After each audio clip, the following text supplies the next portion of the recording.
சென்னையில் இருந்து அந்தமானின் போர்ட் பிளேருக்கு 29 பேருடன் சென்ற விமானப்படை விமானம் காணாமல் போனது. விமானத்தை தேடும்படி முடுக்கிவிடப்பட்டுள்ளது. பாதுகாப்பு அமைச்சர் மனோகர் பாரிக்கர் இன்று சென்னை தாம்பரம் விமானப்படை தளத்தில் நேரில் ஆய்வு செய்ய உள்ளதாக தகவல்கள் தொடங்கியிருக்கின்றன.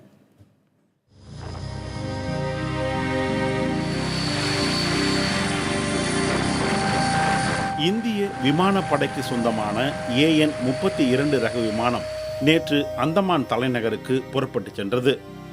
காலை 8:30 மணி அளவில் விமானத்துடனான தகவல் தொடர்பு துண்டிக்கப்பட்டதாக அதிகாரிகள் தெரிவித்துள்ளனர்.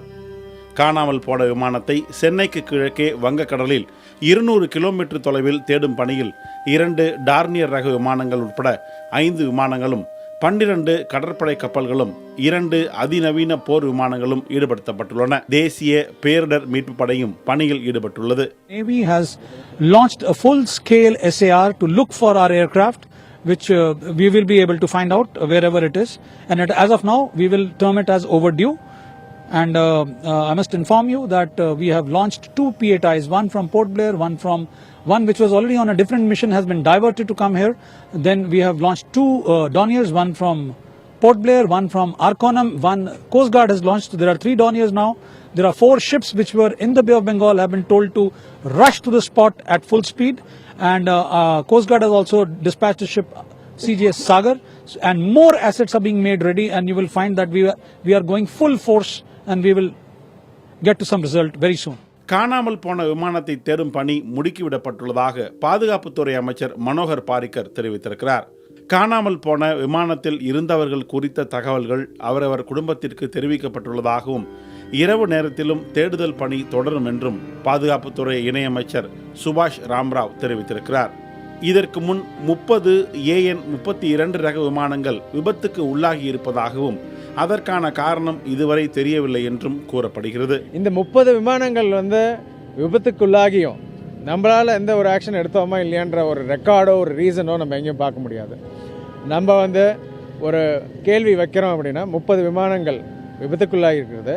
அப்போ ப்ராபபிலிட்டி ஆஃப் அக்கரன்ஸ், ஒரு விமானம் விழுந்தாலே மற்ற நாடுகளில் மற்ற விமானங்களை தரையிறக்கி அதை பாதுகாப்பு சோதனை அதில் என்னென்ன செய்யணுமோ மெயின்டெனன்ஸ் பண்ணணுமோ அதெல்லாம் பண்ணி அதை திருப்பி சர்வீசபிளாக ஆக்குவாங்க. 30 விமானங்கள் ப்ராபபிலிட்டி ஆஃப் அக்கரன்ஸ் ஜாஸ்தியாக இருக்குது. அப்படி இருக்கும்போது இந்த விமானமும் அதில் 31வது விமானமாக இருக்கும்போது அதில் என்னென்ன பிரச்சனைகள் இருந்தது என்பது இப்போது கொஞ்சம் கொஞ்சமாக வெளிவருகிறது. மனித தவறுகள் நடைபெறுவதற்கான வாய்ப்புகள் ரொம்ப கம்மி இதில். ஏன்னா நம்மளோட இப்போ பைலட்ஸ்லாம் ரொம்ப ப்ரொஃபஷனல் பைலட்ஸு, அவங்க ரெகுலராக யூஸ் பண்ணிகிட்டு இருக்கிற இதுதான். இது ஏதாவது டெக்னிக்கல் ஃபெயிலியராக இருக்குமோ அப்படின்ற ஒரு விஷயந்தான் நமக்கு இப்போது பெருசாக இருக்குது. இந்த மனித தவறுகள் நடப்பதற்கு வாய்ப்புகள் ரொம்ப ரொம்ப ரொம்ப கம்மி, அது ஒரு நெக்லிஜிபிள் தான் அது.